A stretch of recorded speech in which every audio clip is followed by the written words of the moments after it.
What if natagpuan mo na pero hindi ka pa pala handa? At what if handa ka na pero yung natagpuan mo hindi pa pala para sa'yo?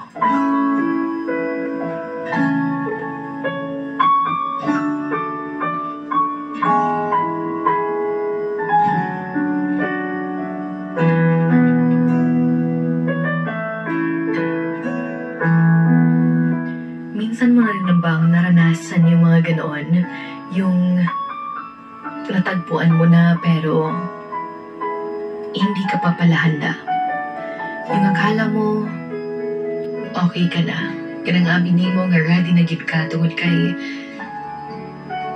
handa ka nang mahalin siya. Feeling mo handang-handa ka na talaga. Pero deep inside, hindi pa pala. Yung nakakalungkot, dumating na yung taong para sa'yo. Pero hindi ka pa pala ready. Especially if naranasan mo nang masaktan noon ng sobra.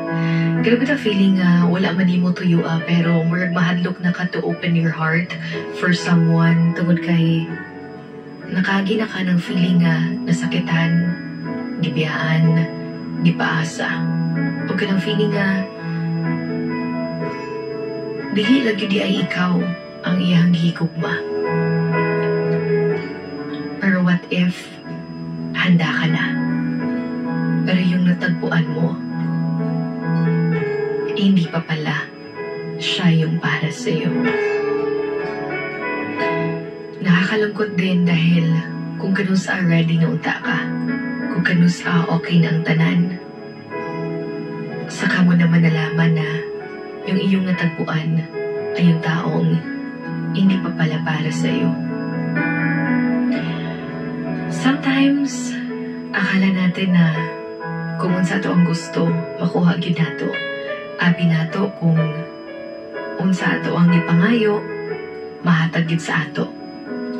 Abi nato nga kung ma-in love, dali ra gyud. But you know what? Yung true love talaga, dili na siya ingon nga duwa-duwa lang or kung kinsa lang ang available, maka-fill in ka. It's all about pagiging handa mo rin.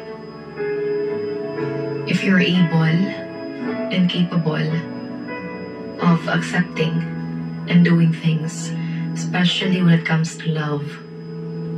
Marami kasi sa atin yung akala nila na parang laro-laro lang, no? Nga kalabitang kung pula na ka, game over na dayon, or siguro, or lang og set off sa nina, kung naibagong trend,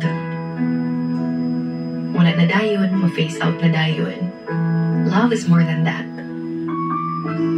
Usahay lang, abi nato og di pa ta ready.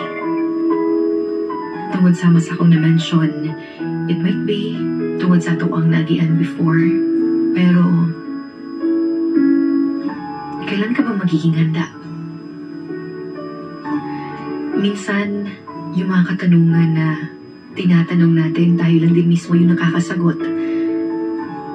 What if natagpuan mo na pala, pero hindi ka pa pala handa? Or what if handa ka na, pero yung natagpuan mo, hindi pa pala siya yung para sa'yo? Nakakalito, di ba? Minsan, makaingon ka na parang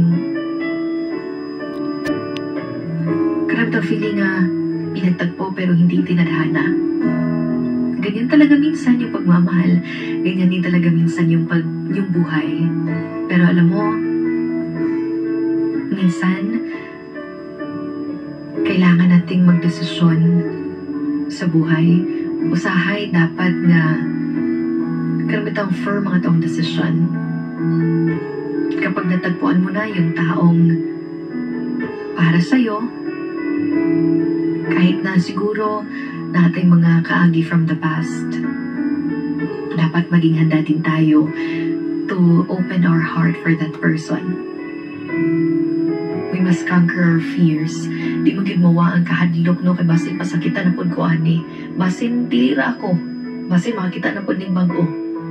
Pero what if dili? What if ikaw na gyud ay? What if ikaw na dyan iyang palagi?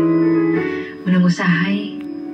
Actually, most of the time, no, dapat po nato nga musalig para saligan po ta sa tao nga itong higugma. Maghinganda ka sa lahat ng bagay dahil hindi natin alam kung ano yung mangyayari in the future.